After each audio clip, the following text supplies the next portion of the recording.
Hey everybody, Dave Blair here. I'm going to talk about the KTM 390.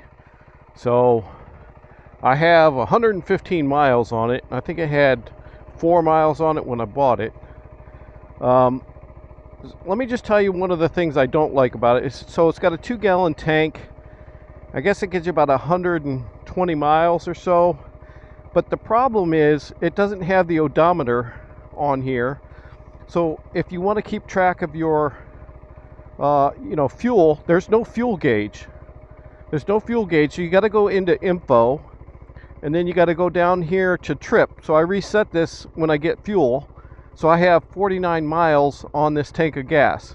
So I know when it gets to 100, I probably need to look at refueling somewhere. Now I did buy a tank bag, so I can actually go farther. 2-gallon tank bag. But yeah. And if you want to know what the odometer is, you have to also go into the info screen here, and there it is, 118 miles on it. Yeah, it's weird that it doesn't have the odometer on the main display. So you basically have no idea how much fuel you have left. Now it does have a low fuel will come up when it gets down, but then it's too late. I just feel like they should have a fuel gauge on here, and at the bare minimum, it should have had the odometer on the front page here. Anyway, that's one of the things. Again, it's like running out of fuel is one of my fears, and I just wish there was a better way to track it. So you have to constantly flip through the thing to find out how much fuel do I have? How far have I gone? It's a mystery. But anyway, I put on the rear rack here, and one of the things I love about this bike, I don't understand why it didn't come with a rear rack, because it does need handles on the back. I love the low exhaust, and I'm going to get one of those loop bags so that I can carry extra fuel. Again, I got a 2-gallon bladder, and so I can go till empty, put that in, and then get back. So that's kind of the plan for now. But yeah, I really love the low exhaust because it's not going to get in the way of anything I put on the back here. This is a fun bike to ride. It's light, it's flickable. This is a good road bike. Yeah, it's fun to ride. And again, it's not even that bad on the highway.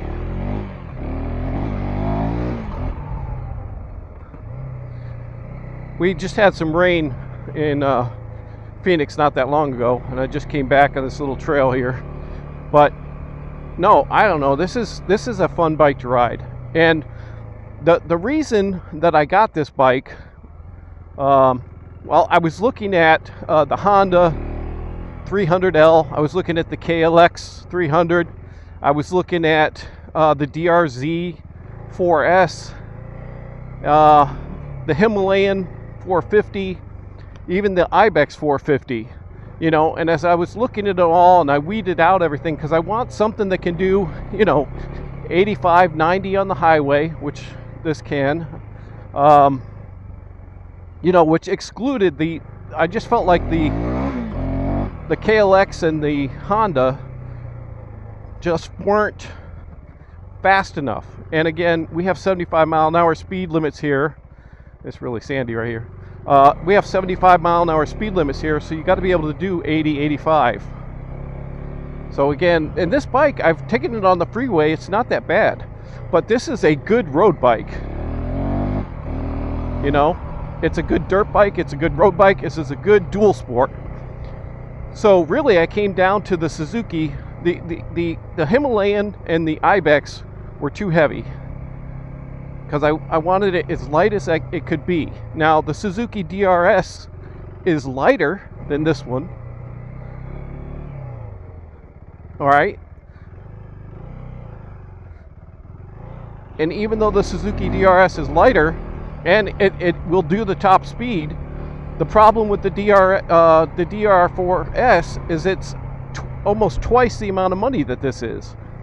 Okay, this one's $5,500 and the DRZ is like 9,000. You know, and that's before taxes, title, and tags, and all that stuff. So, yeah, I don't know. This is a fun bike. It had everything I wanted.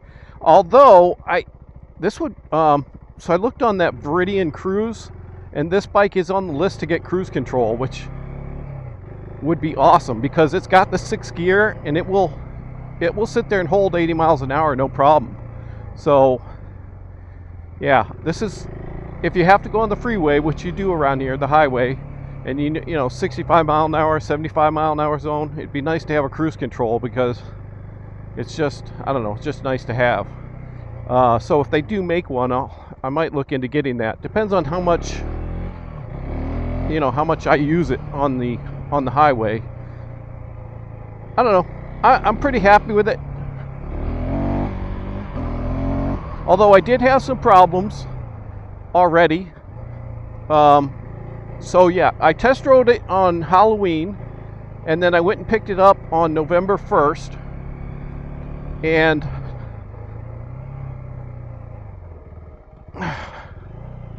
I picked it up on November 1st, and I rode it home. Then that was Saturday, and then on Sunday I took it out for a ride for about an hour, and that was fine. And then on Monday I went to start it, and it was completely dead. So I ended up calling the dealer and everything, and they were like, "We'll take it into a dealer. You know, it's covered under warranty." Which I didn't really know what the problem was. But I looked through the manual, and it said, "Do not rapid charge the battery," and that's what I think they did. So I took it into the dealer. I had to jump start it with my car. I took it into the dealer. They gave me a new battery, free of charge. So, but it, kind of shakes my confidence in this bike. You come out and you turn it on. It's a brand new bike, and it wouldn't even turn over. The screen wouldn't come on. It's like, oh my gosh, here we go, KTM. What are you doing? So, but yeah, I'm pretty sure that they rapid charged the battery, and they probably fried it. Because again, when I went to test ride it, they were pulling it out of the back. It wasn't even on the show floor yet, so it wasn't really ready. Anyway, so that issue was done. And then the other thing I saw too was that, somebody did I watched the fireman, I can't remember his full YouTube name, but he has a bike just like this, and he did the oil change at 300 miles. And he was showing me the screens and everything, and the filters, and basically, yeah, it had a lot of particles in it, and so and other people were like, yeah, after your first ride, go ahead and do an oil change because it's going to need it. Anyway, I changed the oil at 100 miles, and yeah, I'm hoping I don't have any other issues with it. I will probably, it's supposed to go 6,000 miles between oil changes, and I did the first one at 100, and I'll probably do the second one at 600. So let me put this back into street mode. It is pretty easy to switch.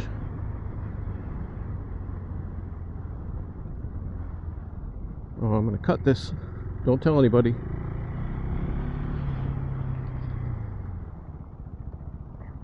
Yeah, it's pretty easy to switch the modes and stuff on the fly, unlike my Honda Africa Twin.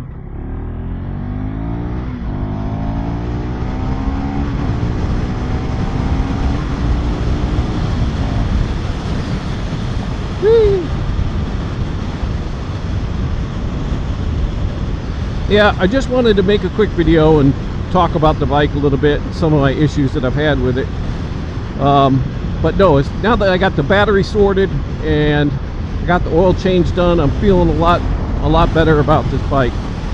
And again, for like streets like this, 45 miles an hour, this bike's fun, it's flickable, it's great on off-road trails, and it's not bad on the highway. And again, for the price and everything you get, I did add a rear rack, I have some new mirrors I haven't put on yet. What else? Oh, and some bark busters I'm going to put on just in case it does go down. I can protect the levers a little better. But yeah, I think that's it.